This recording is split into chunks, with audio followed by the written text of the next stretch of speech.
Let's just start here. The most dangerous, the truly toxic thing you carry around, and yes, I mean you, is not some massive, obvious governmental lie.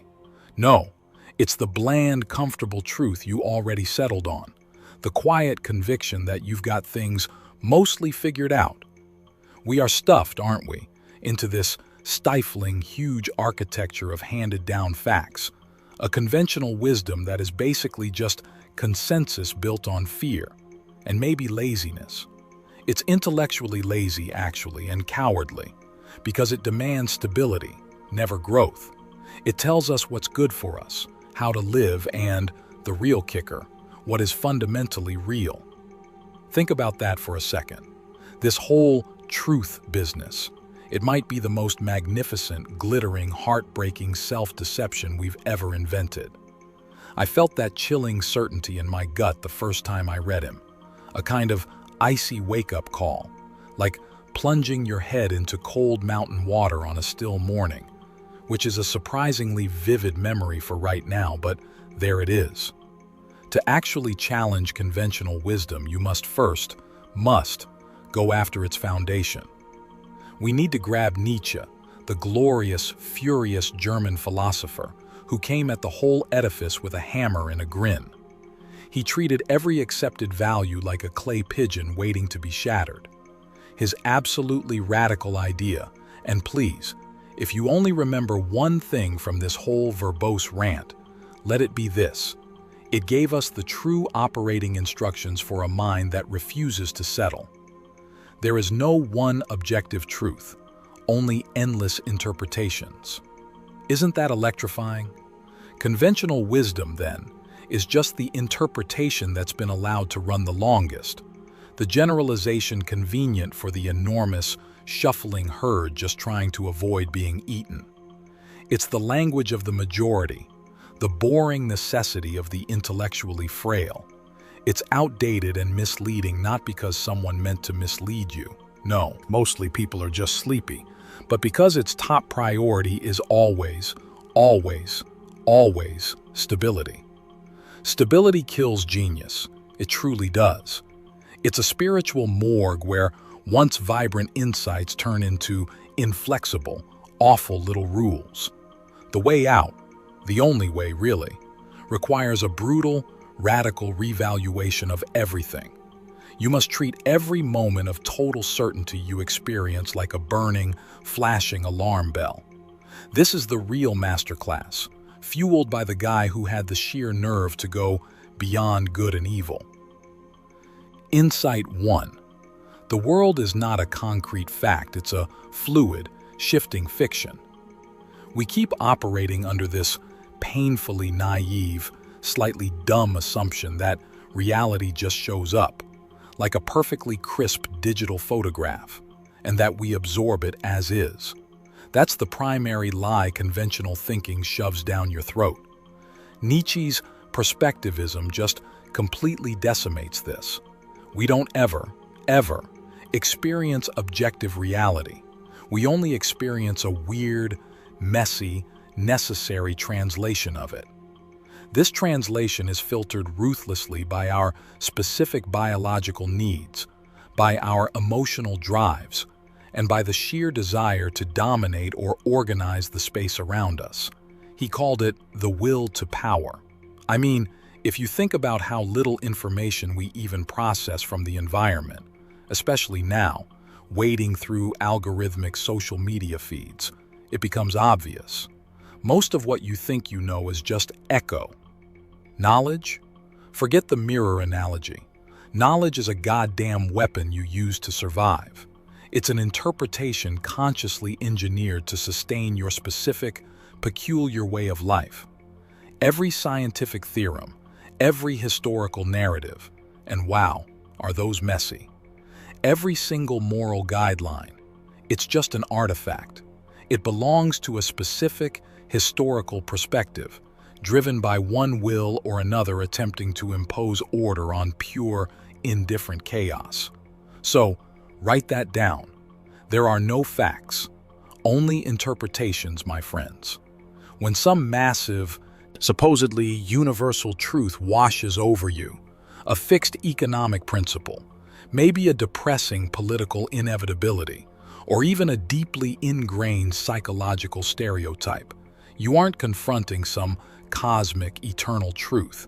You are staring down a perspective that simply outlasted, outfought, or outshouted all the others.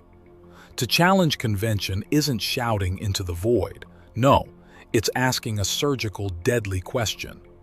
Who benefits from this specific truth being accepted? Once you blow up that sense of absolute certainty, you get your creative energy back. You get to make your own damn lens. Insight 2. Morality is the vengeful victory of the intellectually weak. Conventional belief, that squishy, comforting blanket, insists that pity, humility, selfless service, and that ever-elusive equality are these universally beautiful, noble virtues. We're taught that the ultimate purpose is just to stop suffering, to cushion the impact for the vulnerable. Nietzsche's terrifying genealogy of morals offers a counterpunch that still makes my teeth ache. A lot of these so-called high virtues are actually the psychological byproduct of a slow, simmering, subterranean resentment. That's what ressentiment is. The bitter, toxic anger the weak feel toward the truly strong. It's a kind of spiritual acid. Initially, the good was simple, defined by the naturally powerful, the master morality, as anything powerful, noble, self-affirming. But the subjugated, the ones without the physical or cultural clout, the slave morality, couldn't win the actual fight, so they won the moral one. They cleverly flipped the script. They declared the master's strength evil, and then declared their own enforced necessities, being patient, being humble, being forgiving, as the new good. They needed an invisible, eternal judge, naturally, to make sure this radical reversal of values stuck. It's like when a terrible chef calls his disastrous burnt dish artisanal charring. It's a moral defense mechanism, right? The real reveal, if your current morality requires you to feel perpetually guilty for being successful, if it makes you deny your own robust power, or worse, stifles your innate burning creativity, then you've probably inherited that slave morality. Breaking this convention isn't about becoming some cartoon villain. It's about a necessary, painful revaluation of all your values, choosing the ones that spring from genuine inner strength and abundance, not from fear, not from denial. Your life's challenge is to act, not just as a reaction to the world's demands, but as an act of pure, terrifying creation. Insight 3. The ultimate, terrifying test is loving every single moment. The final, softest cushion of conventional wisdom is this ridiculous belief in progress. You know the one. Tomorrow will be better. Mistakes can just be swept away, and eventually, all suffering will be eradicated. It's this pathetic, desperate chase for comfort and closure, always avoiding the difficult parts. Nietzsche, bless his dark heart, shatters this escapism with the most profound intellectual acid test ever conceived, the eternal recurrence. Picture this: a demon, a sly, intelligent one, not some clumsy horror movie brute, materializes right now and tells you that this exact life, everything, every triumph, every stupid mistake, every second of joy, every agonizing hour of boredom will happen again and again, forever. You will live this precise, messy, infuriating life eternally, without modification.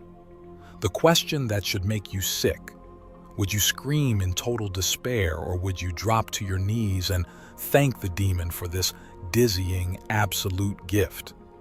The terror is not the repetition, but the realization of how little of your current life you could actually affirm without flinching. It makes me suddenly so aware of the slight smell of stale coffee in this room, the inevitable, recurring scent of my own working life, and I wonder, Could I live with that smell forever? Your bets, hoping to skip the necessary hard lessons. But the eternal recurrence is a perfect ethical filter. If you can't will every single moment back, you simply haven't truly lived it yet. The real hard convention-shattering path is Amor, Fati, love of fate, the radical, almost insane affirmation of everything that exists, including the pain, the profound confusion, and the constant nagging errors. That, my friends, is the spiritual steel that only the rarest, most highly evolved, self-created individual can possibly shoulder. Your real, messy, glorious duty as a critical thinker is to shed the skin of what he called the last man, that comfortable, conforming animal who just blinks vacantly and mumbles, "Yeah, we've invented happiness, I guess." Your duty is to become a true, chaotic, free spirit, an individual who is audacious enough to build new, better, more vital values on the smoking ruins of the old ones that have already collapsed into dust. Pick up the hammer right now. Question the flimsy facts you're emotionally invested in. Go trace the pathetic family tree of your most cherished virtues. Look honestly at the sum of your existence and ask if you could say yes to it, eternally. The world, this vibrant, exhausting mess, is not just given to you. It's earned, isn't it? And it is just waiting, desperately, for you to step up and create a better, bolder, wildly more vital interpretation. Start. Please start.